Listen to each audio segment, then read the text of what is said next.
Adventure Island. This is one of those series that's always been odd to me. I wouldn't say it's obscure or anything, and it was quite prolific back in the 8 and 16-bit era. Despite this, it seems like no one really has much to say about the series compared to your Castlevanias or Mega Mans or whatnot. As far as I can tell, the majority of Adventure Island discourse begins and ends with its relation to Sega's Wonder Boy series, and from the outside looking in, it does seem that that's really all that's worth discussing, but recently, curiosity got the better of me. I had played plenty of the original Adventure Island before, but I wanted to see what the rest of the series had to offer to see if there was more to it than being a simple copy of another game. So grab some fruit and keep that vitality meter up, because today, we're going to see how well the Adventure Island series holds up.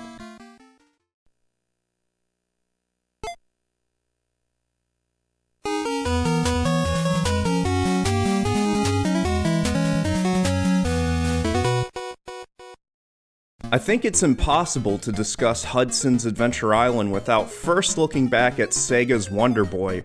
I feel like at this point the connection these two games have are common knowledge, but for the sake of thoroughness, I'll try to recount the story as briefly as possible. Wonder Boy was an arcade game released in 1986 by Sega, and would later get home ports to the SG-1000 and Master System. While Sega was the publisher of the game, and owner of the IP, developer Westone had worked out a deal with Hudson Soft to license out their code so that versions of their games could appear on non-Sega platforms. The stipulation, of course, being that all of the characters would have to be replaced. So Hudson reskinned the game entirely, and Tom Tom the Wonder Boy became Takahashi Meijin, a caricature of a Hudson executive whose claim to fame was his impressive gaming skills and button mashing speed. So if you've ever wondered why Mario Party had so many button mashing minigames, well, there you go. The game was retitled Takahashi Meijin's Adventure Island, and despite its blatant similarities to Sega's game, ended up being a runaway hit of its own. Of course, no American child in the 80s had any idea what in the world a Takahashis Meijin even was, so when the game was localized for the US a year later, Takahashi was renamed to Master Higgins, and the game was simply called Hudson's Adventure Island, and the rest is history. Now on to the game itself. It's an action platformer, often compared to the original Super Mario Bros. As, at the time of its release, it was probably the most similar game both in terms of gameplay and structure, with it being divided into 8 areas, each with 4 rounds, ending with a boss encounter. The goal is simple, just run to the end of each round before your vitality runs out, while dodging a plethora of enemies and obstacles. Along the way you can grab fruit to extend your meter, weapons to clear out baddies, and even a skateboard to help you traverse faster. The aforementioned elements are true of both Adventure Island and Wonder Boy, but the former does diverge a little bit by having a new weapon, the Fire Bar, hidden in some power-up eggs which is more powerful than the more readily available hatchet, and is capable of destroying rocks and boulders, which was a nice way to add a little variety to the game.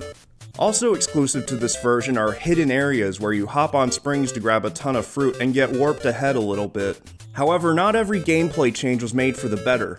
For instance, in Wonder Boy, some eggs are speckled, and if you open them, a Grim Reaper will follow you while rapidly depleting your vitality. It can be frustrating if you accidentally get it, but at least there's a visual indicator so you know to avoid those specific eggs. Adventure Island replaces the Grim Reaper with an eggplant, however, the eggs they're hidden in look exactly like every other egg in the game, meaning you'll get tricked plenty of times if you don't know the stage layout beforehand.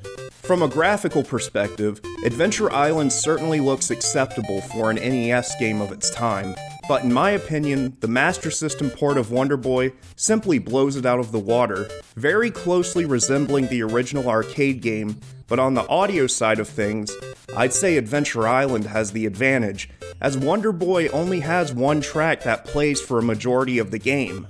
It only changes on the 4th round of every area. It's a jingle that's pleasant at first, but gets a little annoying after a while, and if you live in an apartment like me, you'll probably run the risk of annoying your neighbors while playing this game.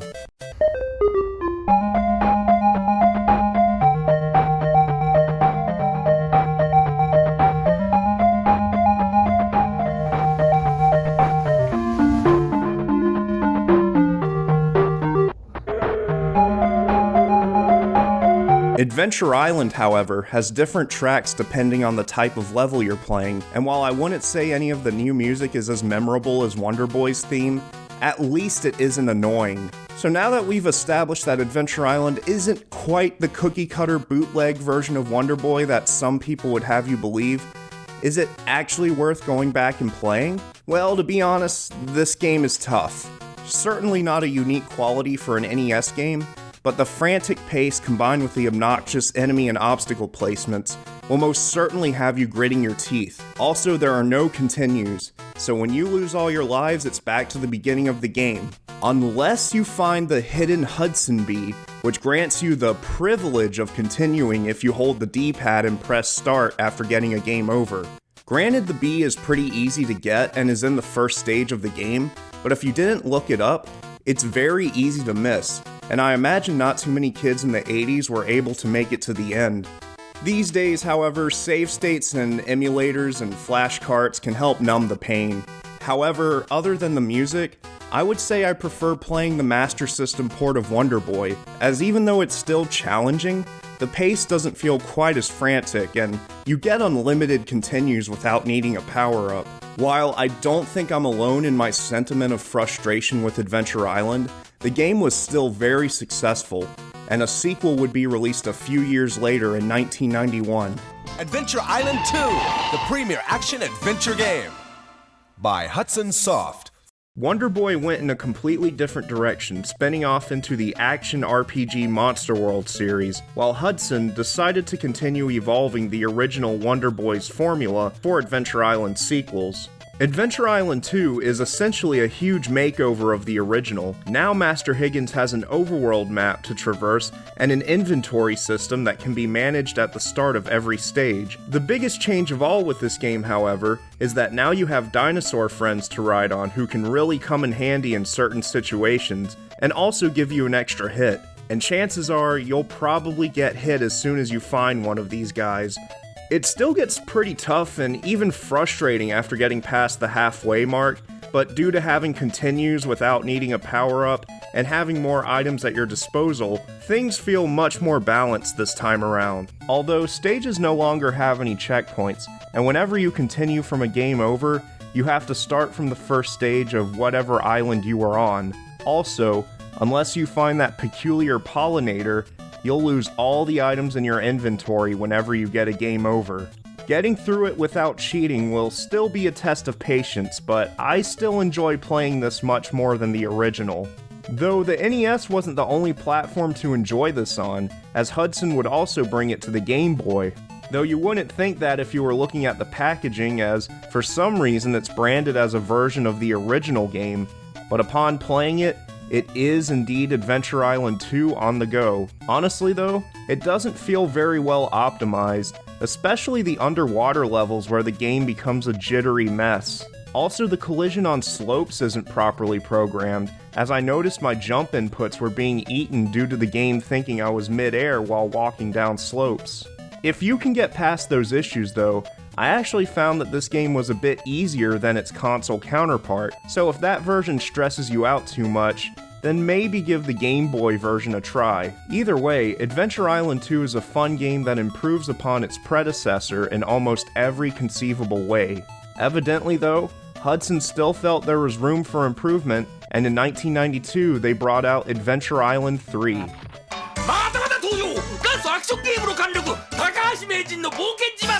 By Hudson. Adventure Island 3 didn't have as much time to bake as 2, and upon first inspection, it looks to be more of the same. However, the first thing you'll notice is a significantly increased inventory, and that's because the game introduces quite a few new items. There's a new dinosaur to ride that does a sonic spin attack, a jewel that can let you take an extra hit, and most importantly of all, a new weapon, the boomerang. This boomerang is amazing. It can destroy those pesky rocks on the ground, and you can throw it above your head. However, it's a little slower than the axe, so it's not perfect for all situations. There's no beesness here as far as I can tell, but you won't need it, as even if you get a game over, you'll still keep everything that was in your inventory. This doesn't make Adventure Island 3 an easy game per se, but rather a better balanced game. Just like 2, if you get a game over, you have to start at the beginning of the world you're currently on, and later you'll probably get to a point where you'll keep dying near the end of a world. If you get to a point where you can't handle it anymore, the Game Boy version, called Adventure Island 2: Aliens in Paradise, may be your best option. It's essentially the same game, however there's a password system so you won't have to finish it in one sitting, and even if you get a game over, you'll start right at the same stage you were on. Also, you can freely navigate the world map and replay any levels you've already finished, allowing you to easily stock up on items. This Game Boy version is definitely my personal favorite of the 8-bit Adventure Island games. I never find myself rage quitting or finding it too easy to the point of getting bored. It achieves a perfect balance of difficulty, unlike any of the console games. On top of being easier to play, it'll also be easier on your wallet, should you care enough to seek out original carts, because the NES version is weirdly expensive, which I assume is because it came out after the SNES was released, so there aren't as many copies out there since evidently not as many people were playing NES games. It is nice that companies still released games on the aging hardware for a few years, but Hudson would have to move up to 16-bit platforms if they wanted continued success. And it didn't take long for them to bring the heroic Higgins to the Super Nintendo. We go over the lava pit, then to the castle to find Genie Jungle. Super Adventure Island from Hudson Soft, available on Super NES. Weirdly enough, Super Adventure Island was actually released a few months before Adventure Island 3. It was done by a different development team, so it's not like the team was congested or anything, but all the same, this 16-bit adventure is a far cry from its 8-bit contemporaries. Rather than evolve from the NES sequels, a step has been taken back, and the game is more akin to the first Adventure Island in terms of structure. No inventory, no dinosaur friends, and not even a world map. There isn't even a run button in this game, you just move at one set speed. The biggest change in gameplay, however, is the weapons system. There's only 2 weapons in the game, the tomahawks and the boomerangs. But here you have to collect them sequentially to be able to fire more of them at once, and when you collect a 4th one, it'll be fully powered up, which makes short work of enemies and bosses. The overall challenge of Super Adventure Island is also a far cry from previous entries. The game itself is significantly shorter than all the others, and while it certainly has challenging moments here and there, once you've played through it once, it becomes a relatively mellow experience. You could easily finish this game in less than an hour. I've probably painted a picture of this game being nothing too special in the grand scheme of things, but I have to say that, honestly, this may be my favorite game in the entire series. I've played this particular game multiple times, and it's always fun if I just want to wind down after a hard day's work. However, the most defining aspect of this game is the music. The game has an incredible soundtrack composed by the legendary Yuzo Koshiro. There's not a single dull track here out of all of them. My personal favorite is the Second World's theme called the Island of Everlasting Summer.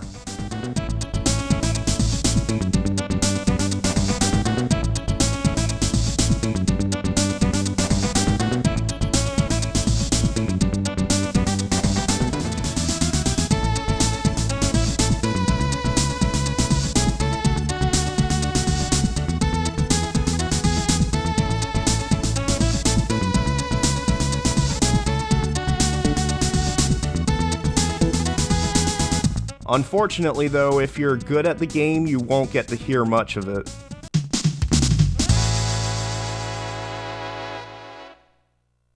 Super Adventure Island is what I would call simplicity done right, and although it might have been a disappointment to some in 1992, I'd say today, it's an essential game to have in your Super Nintendo collection. However, if you desire something with a little more meat to the bone, might I introduce you to this game's sequel? This is Adventure Island 2! Nah, I'm afraid we already talked about that game. This is actually Super Adventure Island 2, which is only related to the first in name, as this game is a complete departure from the formula we've come to expect. Instead of traditional Wonder Boy gameplay, we're presented with an open-ended adventure game akin to Metroid or, ironically, Weston's later games. You travel on a makeshift raft across an overworld to different islands, finding items, better equipment, and fighting bosses. There are also random battles you'll encounter that remind me of Zelda 2, but ultimately they feel like pointless nuisances. In fact, a decent portion of the game feels bloated due to an excessive amount of backtracking you'll have to do, and if you want the best equipment, you basically have no choice but to spam these casino games that are available during the later half of the game, which is frankly time-consuming and annoying. However, that equipment isn't necessary to beat the game, and I never took the time to get it all. The graphics also got a major facelift, as you can tell, and in a way they're pretty impressive as they actually resemble the cover art illustrated by Susumu Matsushita, although I personally prefer the art style for the previous games. Unfortunately, the music didn't improve much. Don't get me wrong, it's fine, but it's certainly nothing memorable, and honestly, they really dropped the ball by not bringing Yuzo Koshiro back. Ultimately, while I wouldn't say it's nearly as good as Monster World 4, which came out the same year, Super Adventure Island 2, despite its flaws, is still worth playing, especially if you're a fan of this style of game. For a while, this would be the final game in the series, but wouldn't you know it, the Super Nintendo wasn't the only 16-bit console graced with Adventure Island, as Hudson also brought out a game for the PC Engine called Adventure Island. Well, to be frank, Adventure Island on the PC Engine has nothing to do with the Adventure Island series. Ah, but it actually does. If you can't tell, it's a reskin of Wonder Boy the Dragon's Trap from the Sega Master System, and it's a good port, but again, other than being a Wonder Boy reskin, it's got nothing to do with Adventure Island, so I have no idea what Hudson was thinking when they named this game. Fortunately, the name was changed to Dragon's Curse for the TurboGrafx version. And well, that's all I have to say about that, really. The PC Engine would later get an actual Adventure Island game called New Adventure Island, but as was the case with Super Adventure Island, what's old is new again, as it's stripped of almost everything from the later NES games, which is even more odd to me in this case, as it was developed by the same studio as those NES sequels. That doesn't mean it isn't fun though. If you were put off by how slow Super was, then you'll be happy to know that at least the speed from the 8-bit games is retained here. To me, the highlight is certainly the graphics. Higgins has some really expressive sprites, and there's no shortage of color here. This is easily one of the best looking games I've ever played on the console. It still has moments of the series' trademark difficulty, but unlike the NES titles, it doesn't overstay its welcome. While I'm still inclined to prefer Super Adventure Island a little more just because of the music, you can't go wrong with either game. And New Adventure Island still comes out being one of the best platformers on the PC Engine. So that basically would just about cover every game in the series that was released worldwide. However, Japan would get one last hurrah for the series on the FumeiCom in the form of Adventure Island 4, which was also the Famicom's final officially released game. Released the same year as Super Adventure Island 2, 4 also is a major departure from the typical formula of the series, being another more open-ended adventure game revolving around exploring the environment to find items and defeat all the bosses. The dinosaur buddies also make a return. I think Hudson must have had a strict mandate that they could only be in 8-bit games. I think what I appreciate the most about this game in particular is that Higgins always has a weapon on him, so you never have to worry about being unarmed when you die. Otherwise though, I'm not a fan of how most of the items you get are only used for very specific situations and then never seen again. Also, some of the mini-games that are required to play can glitch up sometimes for seemingly no reason. It's overall not a bad game, however it definitely seems like it was a rushed budget title, which is ironic given how much value an original Famicom cartridge commands. But yeah, it's certainly not worth anything more than emulating it or playing it on a flash cart with an English patched ROM. That would be the last the world would hear of Adventure Island for almost a decade, skipping the 32 and 64-bit generation entirely.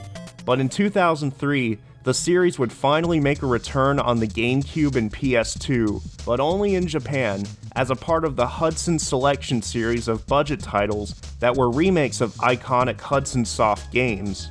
This would be the final installment in that series and is essentially a reimagining of the first Adventure Island. I've got to be honest though and admit that I absolutely loathe the way this game looks. The backgrounds look like generic stock images, the enemies look soulless, and the animations on Higgins just don't look good at all. The controls also lack the precision and finesse that the original games all had. You're doing yourself no disservice by skipping this game entirely. So once again, the series went back into hiding until 2009, when Adventure Island: The Beginning was released on WiiWare. But it certainly doesn't feel like a game that came out 6 years later. It's the same basic concept as the last game, a reimagining of the original Adventure Island, but there are a few new elements here. For one thing, it's no longer a one-hit death game, as your stamina meter also doubles as a health bar, and you can buy upgrades in the shop that increases the power of your weapons and increase your moveset. I definitely think it looks a little better than the last game, but overall my sentiment is exactly the same here. Even if I could recommend this game, there's no way to even buy it anymore. But somehow I think we'll be able to live in a world without this game. Really puts into perspective the sheer state of Hudson prior to the Konami buyout. Unfortunately, that's it for the Adventure Island series. It's a bit of a shame, honestly, that such an iconic series from the 8 and 16-bit era had to go out on such a whimper. I went into this video asking myself why nobody really talked about this series anymore, and now I kind of see why. It was slowly evolving into something pretty ambitious, but for whatever reason, Hudson just wanted to keep rehashing that first game over and over again. Though it needs to be said that the popularity of that first game cannot be understated. I don't think many people at the time saw that game for what it truly was, a legally distinct clone of Wonder Boy. However, today the roles have certainly been reversed, with Westone series getting a ton of love with remakes and a new entry decades later. Some might say it's justice being served, but I really think there's room in the world for both series to exist. If Konami can bring back Getsu Fumaden of all things, then they can certainly bring back Adventure Island. Just please, for the love of God, do anything other than another reimagining or remake of the first Adventure Island. As it stands though, this series is still classic.